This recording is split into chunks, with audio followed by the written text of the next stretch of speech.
Bonjour tout le monde, j'espère que vous allez bien. Alors, je suis Khaldoun Basma, votre collègue étudiante en 5e année médecine.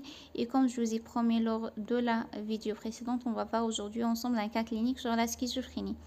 Alors, tout d'abord et avant d'entamer le cas clinique, on va faire un petit rappel sur ce qu'on a fait lors de la dernière vidéo.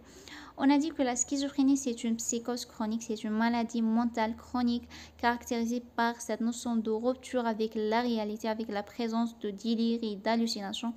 À côté de ça, on trouve cette notion de dissociation mentale avec la présence de désorganisation, soit par rapport au comportement, soit par rapport au discours, et également cette notion des affects qui sont inappropriés. Voilà. Alors on a dit que la schizophrénie pourra avoir deux modes de début, un mode de début qui est brutal, aigu, et un autre mode de début qui est progressif. Pour le mode de début brutal, on trouve surtout la notion de bouffie délirante aiguë, l'installation brutale d'un trouble délirant polythématique, voilà, polymorphe. Et pour le début progressif, on a certains types de comportements qui ne sont pas vraiment spécifiques, mais qui peuvent quand même orienter vers la schizophrénie. Voilà, pour la phase d'état, on a dit que la schizophrénie est caractérisée principalement par trois syndromes. Un syndrome positif, syndrome négatif et syndrome désorganisé. Pour le syndrome positif, c'est le syndrome dans lequel on trouve cette notion de délire et d'hallucination. Pour les délires, on a surtout les thèmes de persécution, d'influence et de référence. Pour les mécanismes, on a surtout le mécanisme interprétatif, intuitif et hallucinatoire. Et pour la systématisation, généralement, le délire dans la schizophrénie est un délire mal systématisé. Pour les hallucinations, on a dit que les hallucinations sont surtout des hallucinations acoustiques ou verbales et intrapsychiques. Alors la personne va percevoir un son qui vient soit de l'extérieur, soit elle va l'entendre à l'intérieur de sa tête. Voilà, pour le syndrome désorganisé, on a la désorganisation comportementale. Alors, le patient va faire des actes qui ne sont pas vraiment orientés. On pourra avoir cette notion d'agressivité, cette notion de désinhibition, des comportements sexuels inappropriés. Et la notion de stéréotypie gestuelle, alors la personne pourra avoir tendance à répéter le même geste à des intervalles plus ou moins réguliers. Pour les affects inappropriés, alors la personne aura une expression émotionnelle non adaptée à la situation dans laquelle elle se trouve. Alors elle pourra avoir des rires émotivés, des pleurs émotivés, etc. Pour le discours désorganisé, alors le discours va être incohérent, avec des idées qui sont anarchiques, non liées ou mal liées, avec cette notion de coq à l'âne, réponse à côté, etc. Voilà. Pour le syndrome négatif, on a plusieurs caractères, plusieurs signes qui peuvent être rencontrés. On a l'anidonie qui est le perte de désir et d'intérêt par rapport aux activités qui peuvent apporter de bonheur pour une personne normale. On a la notion d'alloger, alors le schizophrène va vous donner des réponses qui sont courtes, pauvres, mal élaborées. On a la notion également d'avolition, c'est la perte de motivation. Alors le schizophrène ne va plus prendre soin de son hygiène corporelle, de ce qu'il porte, etc. Et on a cette notion d'émotion affective. Alors, il pourra avoir un regard vide, une voix monocorde, une indifférence vis-à-vis ce qui se passe autour de lui, etc. Alors, pour poser le diagnostic, on doit avoir tout d'abord cette notion de chronicité de symptomatologie de délire, un délire chronique. Alors, l'évolution de délire doit être faite sur une durée supérieure à 6 mois. On a après la notion de l'association de ces trois syndromes et à la fin, on doit éliminer tout diagnostic différentiel qui pourra donner une symptomatologie qui ressemble à celle de la schizophrénie. Voilà pour la prise en charge. La prise en charge de schizophrénie est pluridisciplinaire. Elle est composée principalement de trois volets. Un volet psychologique, un volet médicamenteux et un volet social. Pour le volet médicamenteux, alors on a la notion d'hospitalisation. Quand est-ce qu'on hospitalise un schizophrène? Alors on va l'hospitaliser au début de maladie pour justement poser le diagnostic et confirmer qu'il ne s'agit pas d'autre chose. Et après, pour faire par la suite les bilans nécessaires avant d'instaurer le traitement médicamenteux pour éliminer la présence de toute contre-indication au traitement médicamenteux. Voilà. Après, pour par la suite surveiller le traitement, est-ce qu'il n'y a pas des effets indésirables, est-ce que c'est bien toléré par le patient, etc. Voilà, pour le traitement, on a principalement les antipsychotiques atypiques qui sont la classe médicamenteuse la plus tolérée par les patients. Après, s'il y a une résistance par rapport au traitement, on peut utiliser une autre classe médicamenteuse d'antipsychotiques parce qu'on a 3 classes d'antipsychotiques. Et il y aura une résistance par rapport aux 2 classes qui sont différentes. On pourra avoir recours à l'électroconvulsivothérapie qui va être aussi utilisée en cas de contre-indication au traitement médicamenteux. Voilà, et en cas de présence de notion de malobservance thérapeutique, on pourra avoir recours aux antipsychotiques injectables à libération prolongée. Voilà, on pourra avoir aussi recours aux autres types de traitements qui ne sont pas des antipsychotiques. On a les thymorégulateurs, on a les antidépresseurs, etc. Quand on a une symptomatologie, soit thymique, soit dépressive associée. Alors, c'est selon le contexte. Voilà. Pour la psychothérapie, on a plusieurs types. On pourra proposer une psychothérapie de soutien, psychothérapie comportementale et cognitive, psychothérapie familiale, psychothérapie de groupe. Alors, c'est selon aussi le contexte et l'état de notre patient. Pour la prise en charge sociale, on a cette notion de prise en charge à 100% parce que la schizophrénie est une maladie chronique dont le traitement est très coûteux et qui doit être pris à vie. Voilà, alors on doit s'assurer que notre patient se dispose de cette carte Shifa ou de l'assurance qui vont lui permettre d'avoir son traitement gratuitement.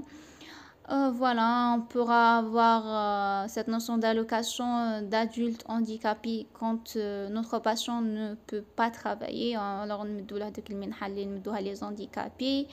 Et en général, la prise en charge sociale vise à intégrer notre patient sur le plan professionnel et social dans la société. Voilà. Alors voilà en gros. Alors passons maintenant à notre cas clinique. On va d'abord commencer par lire les questions, après on va y répondre. La première question c'est: faites l'analyse sémiologique à partir de cette vignette clinique avec des exemples. Alors, on est censé d'analyser notre cas clinique, de extérioriser les symptômes et les signes et de les traduire en vocabulaire sémiologique. Alors, on a Monsieur X, âgé de 36 ans, célibataire de niveau d'instruction secondaire sans emploi, pseudo de formation. Jusqu'à maintenant, on n'a aucun signe, mais ces éléments vont être utiles après pour le pronostic. Alors, il se présente aux urgences accompagné de son frère car il ne dort plus depuis une semaine. Notre patient ne peut pas dormir depuis une semaine. On appelle ça l'insomnie. Alors, notre patient présente une insomnie depuis une semaine. Alors, l'insomnie fait partie de ce qu'on appelle les troubles instinctuels. Les troubles instinctuels, ce sont l'insomnie, les troubles de sommeil en gros, la notion d'anorexie et les troubles de désir sexuel. Alors, il ne restait plus avec les membres de sa famille, ne mangeait plus avec eux en prétextant que ces derniers voulaient l'empoisonner. Alors, notre patient est persuadé que les membres de sa famille veulent l'empoisonner. Alors, notre patient pense que les membres de sa famille veulent lui faire du mal. Et c'est ce qu'on appelle le délire de persécution. On a dit que le délire de persécution, c'est quand une personne est convaincu qu'une autre personne veut lui faire du mal et c'est le cas ici. Alors, ils nous ont donné le thème, mais rien de plus, même donné sur le mécanisme ou autre chose. Jusqu'à maintenant. Il aurait même cassé la télévision et son téléphone, ne prenant plus son traitement depuis 6 mois. Alors on comprend que notre patient est déjà diagnostiqué, il était déjà sous traitement, mais il a arrêté son traitement et d'ailleurs c'est pour ça qu'il a rechuté. Alors on a cette notion de non-observance thérapeutique, il a carrément arrêté son traitement. Alors après pour la notion de pourquoi il a cassé la télévision et son téléphone, jusqu'à maintenant on n'a aucun élément qui nous permettra de retirer un signe de cette phrase. Voilà. Alors jusqu'à maintenant, on a un trouble instinctuel, c'est l'insomnie, et un délire qui est le délire de persécution. Voilà. Son frère vous rapporte que Monsieur X est sans aucun antécédent médico-chirurgical. Cette notion, elle est très importante par rapport au pronostic, parce qu'on a dit au cours que quand il y a cette notion de comorbidité, ça va aggraver le pronostic de la maladie. Pour notre patient, tant mieux. Il est suivi en psychiatrie depuis 11 ans.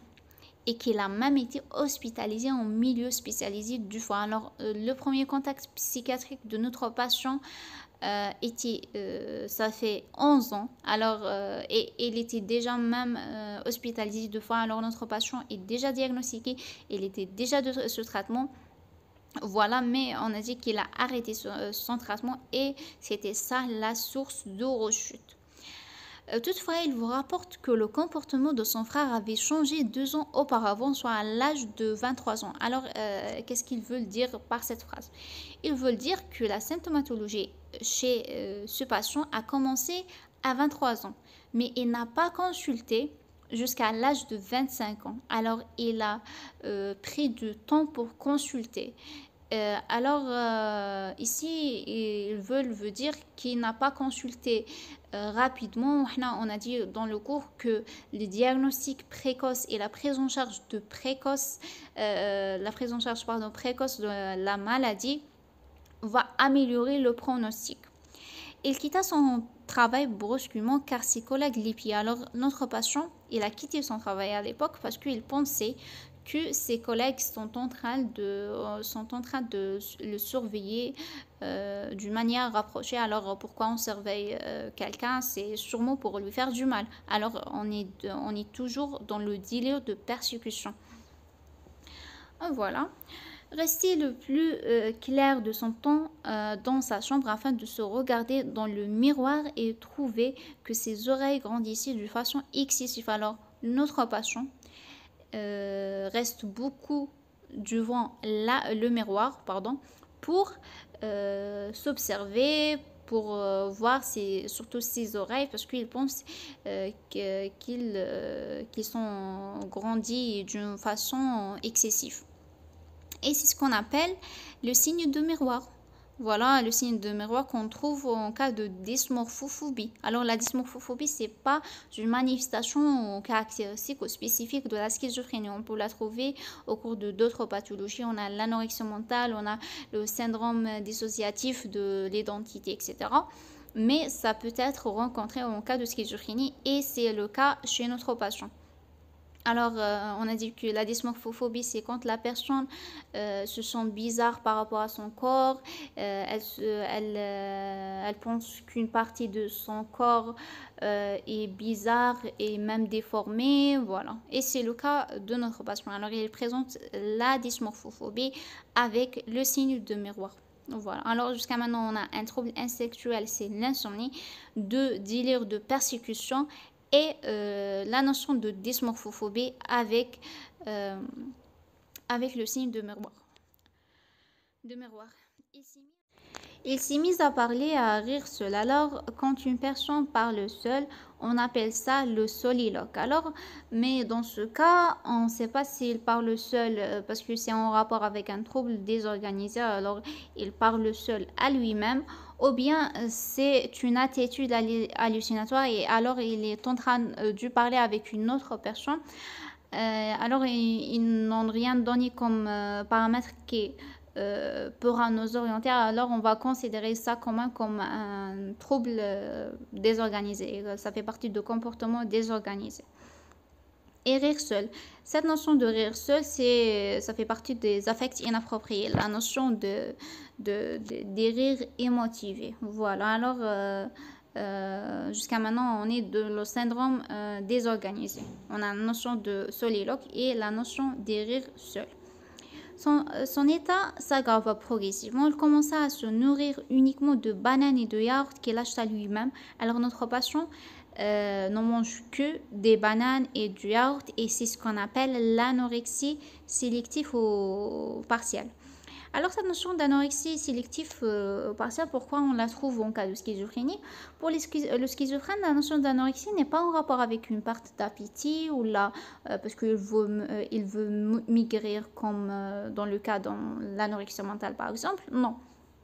L'anorexie en cas de la schizophrénie est en rapport avec son délire. Par exemple, comme notre patient, il pense qu'ils veulent l'empoisonner. Alors, il ne mange plus avec les membres de sa famille. Par conséquent, il va soit préparer sa propre nourriture, soit carrément l'acheter, comme le cas ici. Voilà.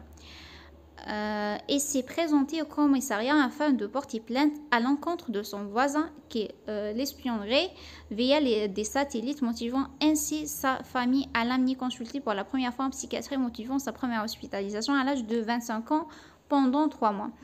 Alors, à côté de tout ça, notre patient pense que son voisin est en train de l'espionner. Alors, on n'espionne pas quelqu'un pour lui faire du bien, ça c'est sûr. Alors, certainement, il pense qu'il veut lui faire du mal. Alors, on est toujours dans ce délire de persécution.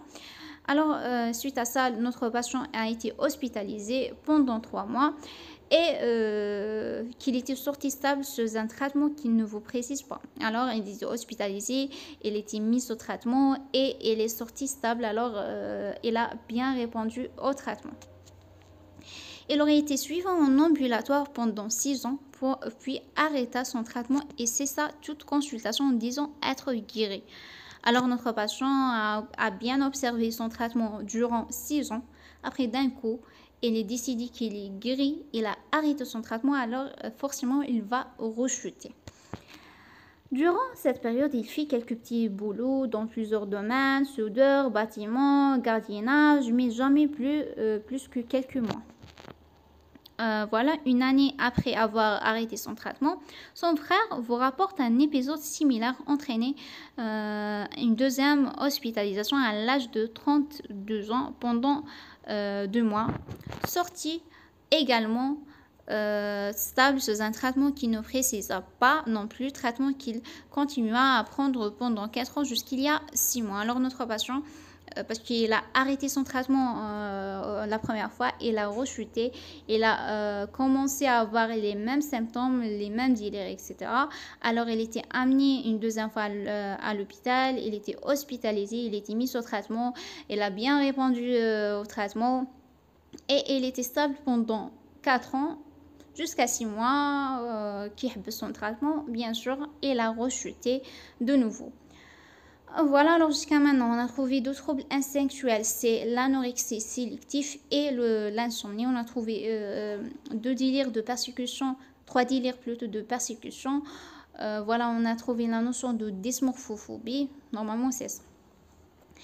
Dans le box de consultation, Monsieur X et l'Angéline, plutôt maigre, ne cesse de se toucher le front avec son index droit à intervalles réguliers. Alors notre patient me détruit le box de consultation et il touche son front avec son index droit à des intervalles réguliers. Qu'est-ce qu'on appelle ça? On appelle ça la stéréotypie gestuelle. Et là, un geste qui a tendance à répéter à des intervalles plus ou moins réguliers. Alors, ça fait partie de comportements désorganisés. Alors, notre patient, il est calme. Son regard est comme absent. Ça fait partie de syndrome négatif. Cette notion d'indifférence vis-à-vis ce qui se passe autour de lui. Il n'est pas angoissé, il n'est pas en colère. Il ne présente aucune expression. Voilà. Se fixant parfois sur des objets qui restent invisibles pour ses interlocuteurs, alors notre patient fixe son regard sur des trucs que les autres gens dans la pièce ne peuvent pas voir. Alors, on comprend que c'est une attitude hallucinatoire. Notre patient est en train de voir des choses que le reste du monde ne peut pas voir. Voilà, alors on a cette notion d'hallucination visuelle. Voilà. Questionné sur sa venue aux urgences, il vous répond que son frère l'y a obligé et qu'il n'a pas besoin de traitement ni de suivi en psychiatrie. Alors notre patient, il ne se reconnaît pas malade et c'est ce qu'on appelle l'anosognosie et c'est un élément de mauvais pronostic et ça indique d'ailleurs l'hospitalisation.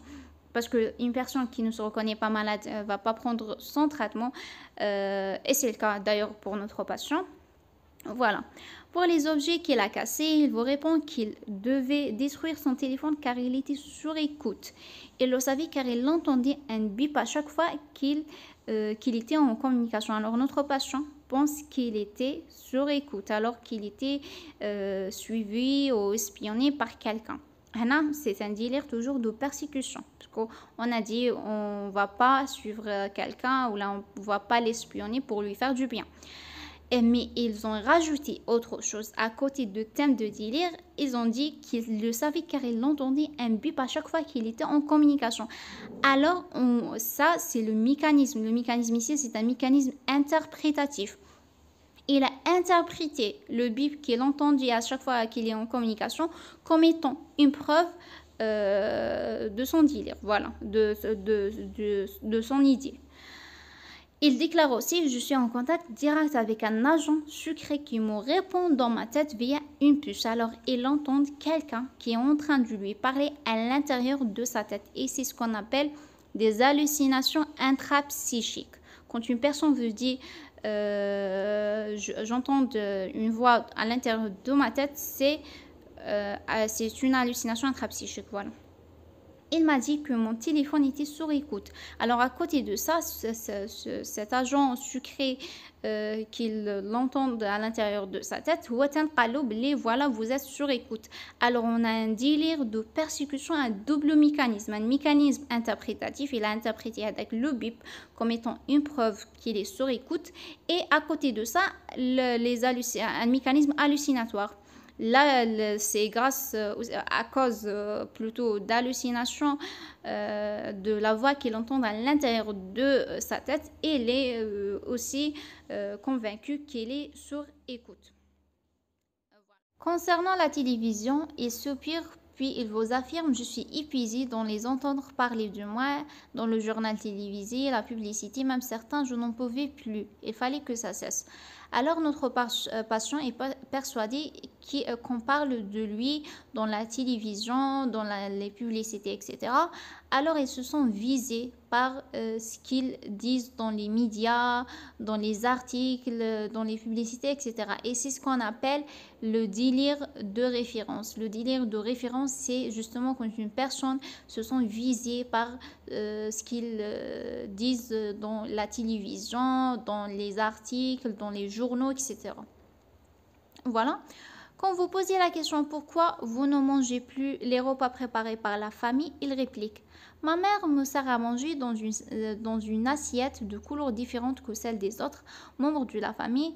Elle veut m'empoisonner et mes frères sont de connivence avec elle. » Alors ici, ils ont revenu au premier délire qu'on a trouvé et ils ont rajouté son mécanisme. Alors notre patient a interprété le fait que sa mère lui sert à manger dans une assiette de couleurs différentes que les assiettes des autres membres du famille comme étant une preuve de son idée. Voilà, il a interprété ce fait d'une manière erronée. Voilà, alors si on souhaite récapituler un peu, on a trouvé tout d'abord deux troubles instinctuels. On a la notion de l'insomnie et la notion d'anorexie sélective. Après, on a trouvé plusieurs délires. On a surtout des délires de persécution et un délire de référence. Puis il y en a plusieurs mécanismes, un mécanisme interprétatif, un mécanisme hallucinatoire. Pour d'autres délires, il n'y a pas de mécanisme. Bon, en fait, c'est pas qu'il n'y a pas de mécanisme, mais les mécanismes ne sont pas mentionnés dans le cas clinique parce qu'on a dit qu'un délire doit avoir un thème, un mécanisme et une systématisation. Et aussi la notion d'adhérence. Après, on a cette notion de soliloque. Soliloque, on a dit que ça fait partie de discours désorganisés. Bon, je pense que je vous ai dit que ça fait partie de comportements désorganisés. Je m'excuse. Ça fait partie de discours désorganisés. On a cette notion de rire seul qui fait partie des affects inappropriés. Alors, tout ça fait partie de syndrome désorganisé en général. Et voilà, on a trouvé à côté de tout ça cette notion d'anosognosie. Notre patient ne se reconnaît pas malade. Cette notion de stéréotypé gestuel. Alors, notre patient fait un geste à répétition à des intervalles réguliers. Voilà. Et cette notion d'indifférence qui fait partie de syndrome négatif. Et on a oublié les hallucinations. Pour les hallucinations, on a trouvé des hallucinations visuelles qui sont confirmées par l'attitude hallucinatoire.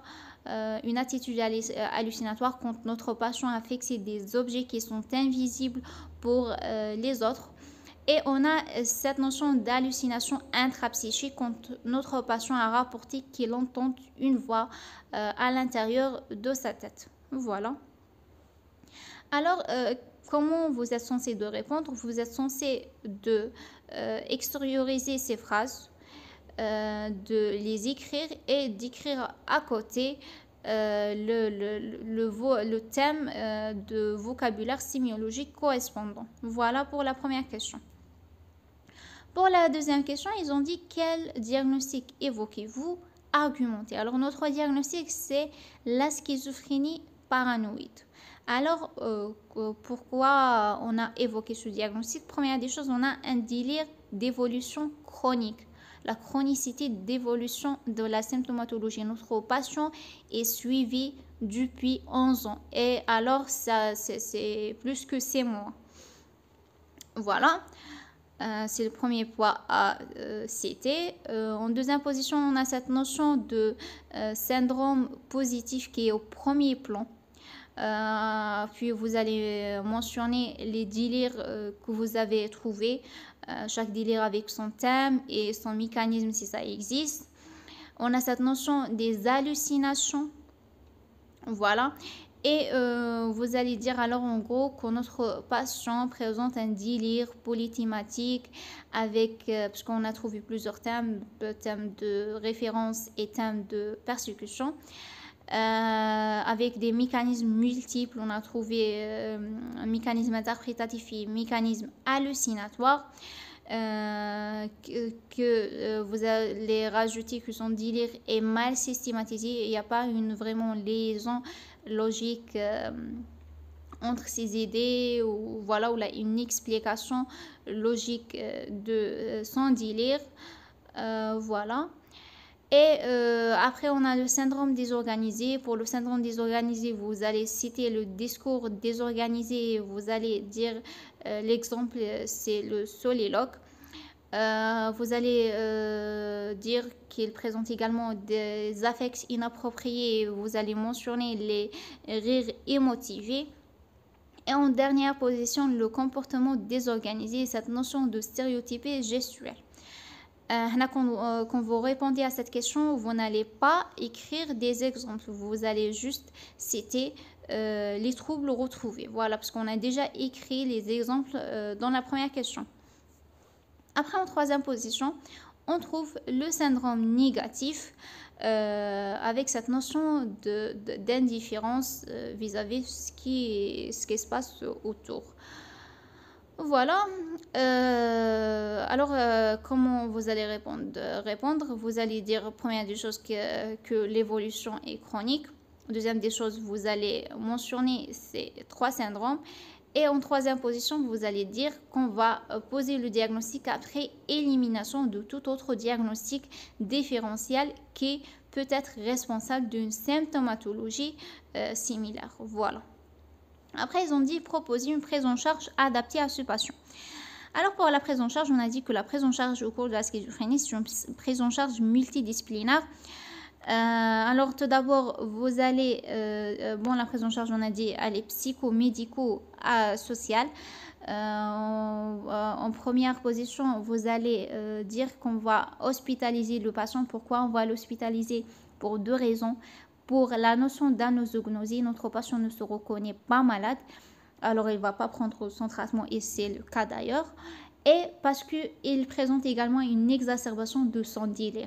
Ces deux points indiquent l'hospitalisation.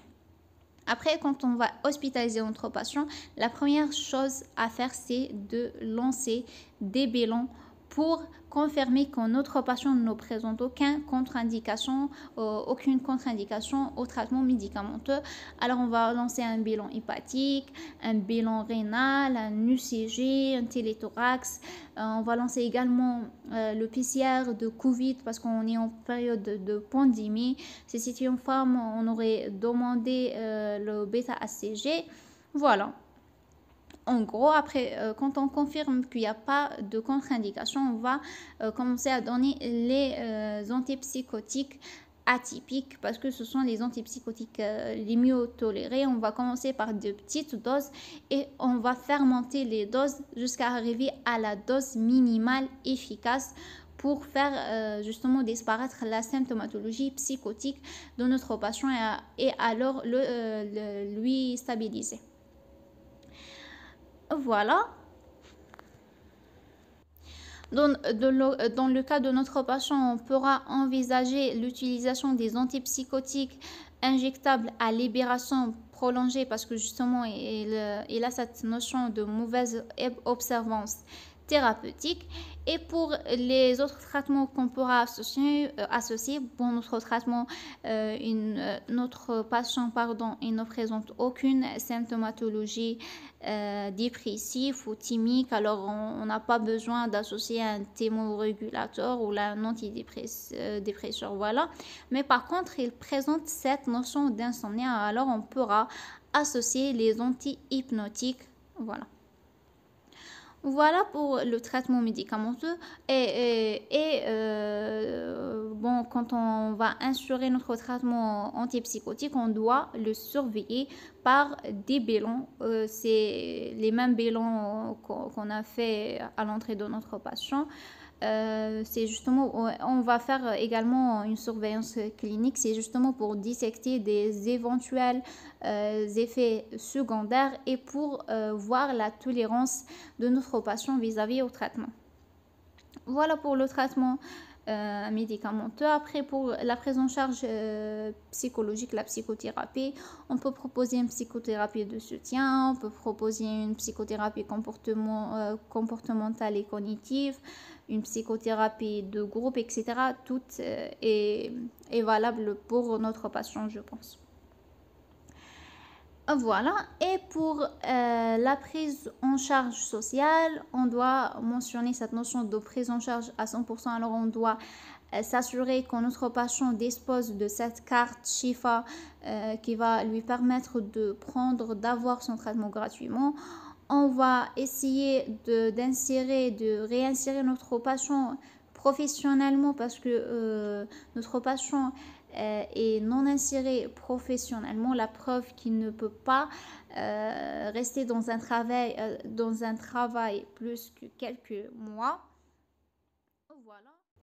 On va essayer de le réinsérer également socialement. Voilà. Alors, en gros, on va hospitaliser le patient, on va le mettre sous traitement antipsychotique principalement. On va rajouter les hypnotiques pour gérer son insomnie. Pour la psychothérapie, on peut tout proposer. Ça va lui aider à mieux comprendre sa maladie, à mieux gérer son traitement et ça va aussi aider la famille à mieux comprendre la maladie de leur fils ou de leur frère, etc.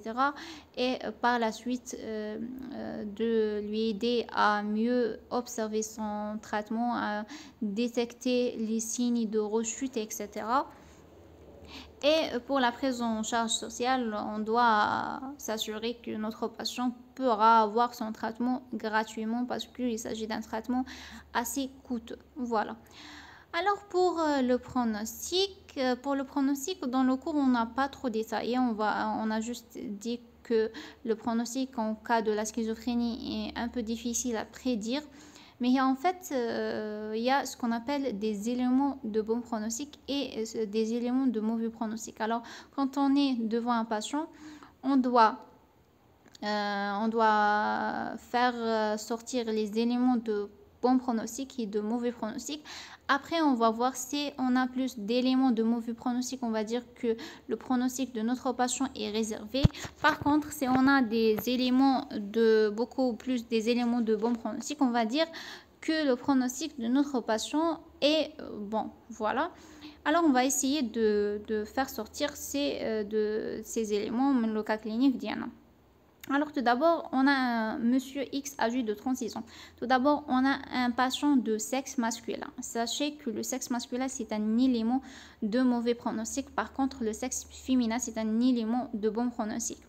Et les célibataires, le célibat, c'est un élément de mauvais pronostic. De niveau d'instruction secondaire, alors son niveau d'instruction est bas, alors c'est un élément de mauvais pronostic. Sans emploi est également un élément de mauvais pronostic. Il n'est pas bien inséré professionnellement dans la société. Voilà. Après, on a cette notion d'absence d'antécédents médico-chirurgical qui est une notion de bon pronostic. Voilà. On a la notion d'hospitalisation. Elle a été déjà hospitalisée 2 fois et ça sera sa 3e hospitalisation. 2 fois durant 11 ans, c'est pas vraiment beaucoup. Alors, on va considérer ça comme élément de bon pronostic. Voilà. Après, on a cette notion d'anosognosie. Notre patient ne se reconnaît pas malade et c'est un élément de mauvais pronostic. Voilà en gros. Alors en gros, on a quoi encore? Le type de la maladie, la schizophrénie paranoïde. C'est un type favorable, c'est un type de bon pronostic. Alors on va le rajouter parmi les éléments de bon pronostic. Et aussi le fait qu'il a quelqu'un qui cherche après lui, c'est son frère qui prend soin de lui et c'est un élément également de bon pronostic. Alors, si on souhaite compter, on va trouver que notre patient présente un peu plus d'éléments de mauvais pronostic que d'éléments de bon pronostic. Alors, on va dire que le pronostic de notre patient est un pronostic réservé. Voilà, j'espère que j'ai rien oublié. J'espère que ça vous sera utile dans vos révisions et je vous souhaite un très bon courage pour vos examens. Salam.